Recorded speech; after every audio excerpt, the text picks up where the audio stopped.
The first topic actually came naturally. I wasn't even looking for a topic to discuss. As I as I said before, I was looking kind of to get into podcasting, and I just stumbled upon this interesting article about hybrid whales. Had a real fun time recording that. It might have felt like it was slow going, but overall it was pretty smooth. But also evident from the get go that editing these podcasts is really tedious and definitely my least favorite part. Not just because everything's unpolished, but also hearing my own voice and seeing what I could improve on or do differently. And I thought it would get easier, but a lot of it is just prep work. The more I'll get into this, but no matter what, editing audio always sucks, and that's just a fact of life. Um, for the second one, I wanted to bring on my sister, and I wanted her to pick out the topic, so I gave her a few papers, some related to biology, some psychology. She picked out the one I couldn't find the whole article for without paying for it, the whole paper, but it was based on memory, and everyone has memory, or the vast majority of people.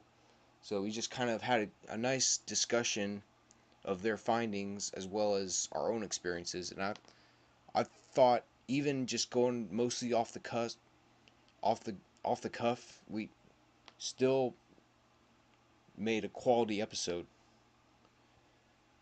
And I always mostly meant for it to be a solo podcast, but as it turned out, the very next episode, I asked her if she wanted to join me because I would be discussing the Tyrannosaur Chronicle book, which I had found um, had been recommended from the fossil form, and I picked it up at the library, and it was a really intriguing book, and I wanted to share what really resonated with me and what the main takeaway points were, as well as what it can improve on.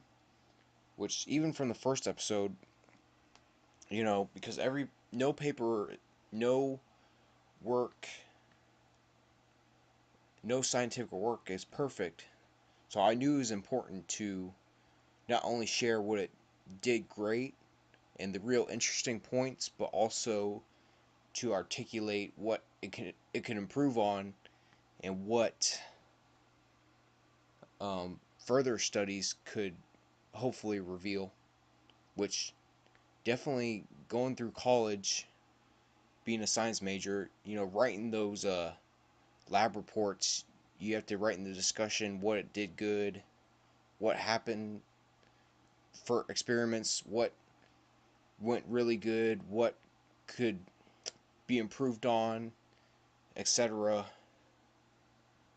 and thoughts for further research. And that was definitely influential and just kind of by the book, but also doing a real good job.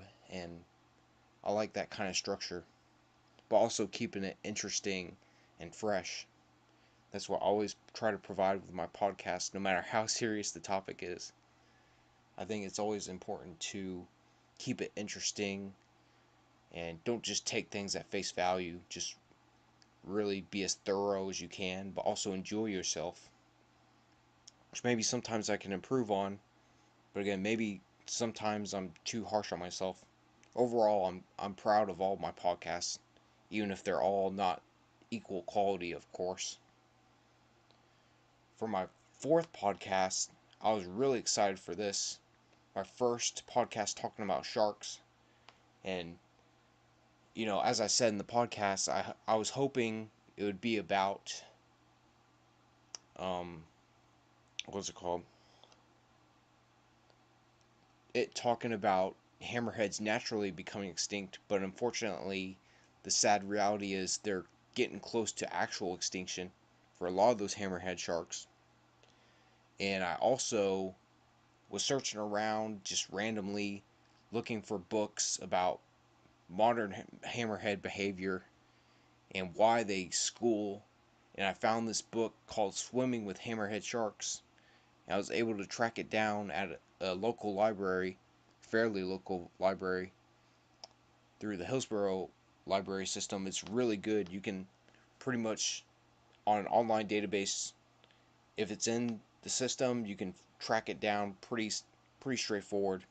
So I found that book, got those real interesting takeaway points, and I think even to this day, that's my highest quality podcast. I just hit those points really well. Had a lot of interesting points. I didn't really have a too much of a rigid outline, I don't think, but I definitely studied up enough and prepared myself and showed that enthusiasm that I'm really proud of the results. And of course that really inspired me to make a whole new podcast about shark evolution, which fuses, of course, fossil hunting, the study of paleontology, past sharks, and of course it's really important to study modern sharks to understand the ancient sharks. Because as I've said in many of my YouTube videos, my favorite animal of all time is a shark, which growing up I thought that would have been preposterous. You know, you always grow up, you think, oh, dinosaurs are the greatest, but then maybe as you grow up, you think, maybe they're not the greatest, so it has to be some type of other tetrapod. So you search around, you have favorites, but they kind of just come and go. And then later realizing that sharks are the ultimate organism, in my opinion, at least among the vertebrates. The vertebrates really strike a chord with me. Not just because I'm a vertebrate. Um, I just love those snaggletooths as well as their relatives. And just sharks in general, they're great. They have so many grand adaptations, a lengthy evolution. There are, of course, they've been around for over 400 million years. I'm going to be really hard pressed to run out of material. But even if they were like, say, mosasaurs, where they only lived for so long, which of course isn't the case because they're one of the most successful organisms of all time, I'm sure I could still just pump out material. But with my podcast, it's always been about quality over quantity. As much as sometimes I want it to be the opposite, um, I feel like maybe with some of my slideshows, it was more fairly about quantity over quality. But I'm still proud of all my videos, that at least the ones I have public. And even though I'm focusing now on the Elasmobronch Evolution podcast, I think it's still very important to not just study sharks, but also what they feed on and just natural processes in general. So I really doubt I will completely not do another P Square Biology podcast.